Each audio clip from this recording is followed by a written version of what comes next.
Bonjour, on est toujours dans le tuto espace et où on va s'occuper donc d'un patron d'un prisme droit.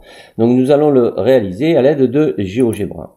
D'accord? Donc ici, tout à l'heure je vous ai expliqué la 3D, donc l'image à droite et à la 2D et ici à gauche. Donc nous allons construire d'abord notre triangle. Alors vérifiez bien les dimensions, 5, 4 et 6. Pour tracer un triangle, donc je vais choisir 5 par exemple, donc je vais placer un point, 5, segment de longueur donnée,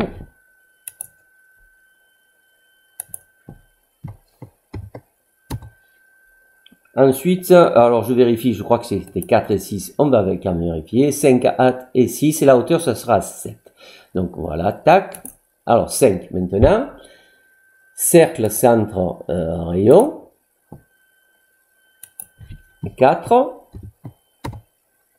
et ici 6. Alors mon triangle n'est pas encore tracé, donc il me faut placer un point d'intersection ici ou là, donc voilà, je choisis ici, je vais tracer mon triangle A, C, bon j'ai A, C, B, C. Ah, non, A, je me suis trompé, c'est pas grave, tac, on refait. Le point il est placé, donc voilà, comme ça je fais A, regardez, B, C, et on revient ici, on ferme un peu trop opaque. Bon, c'est pas grave, on le changera après. Alors, qu'est-ce qu'on va faire maintenant? Donc, il y a les cercles qu'on n'a pas besoin.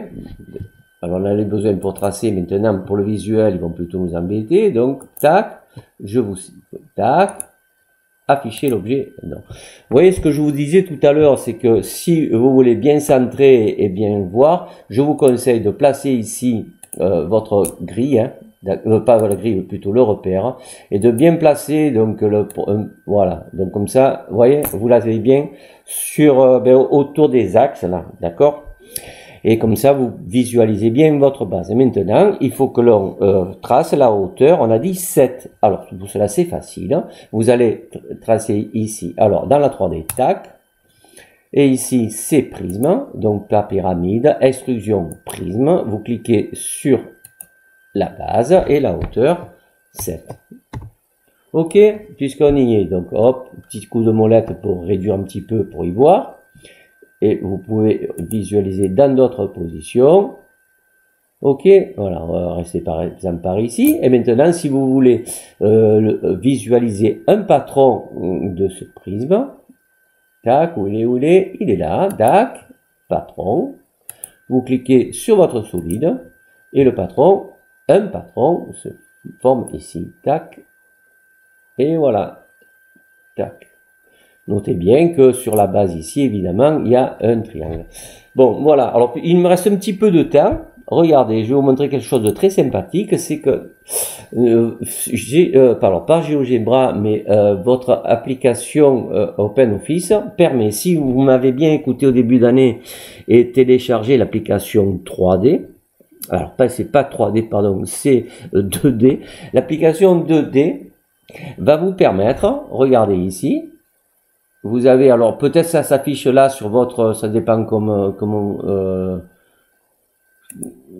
c'est sélectionné. Donc si je veux insérer le patron d'un solide 3D, tac, je vais cliquer ici, patron d'un prisme droit. Qu'est-ce qu'il nous dit? Alors triangulaire, alors je vais essayer de ne pas me tromper. Alors c'était 5. Oh, je sais plus les dimensions. Je ne me rappelle plus. On va voir. Alors 4, 6, vous voyez, 4, 6. Non, 5, 4, 6. 5, 4, 6. Et ici, la hauteur, alors là, la hauteur, je me rappelle bien, c'était 7. Ok? Alors, vous pouvez faire soit le compact, soit l'éclaté, avec ou sans bande de collage. Et vous avez un patron possible. D'accord? Alors, s'il nous reste du temps, regardez, je vous en propose un autre. Donc, ici, un autre patron possible. Voilà. Patron, ouais, il est ici. toujours là. Et ici, je vais, alors 4,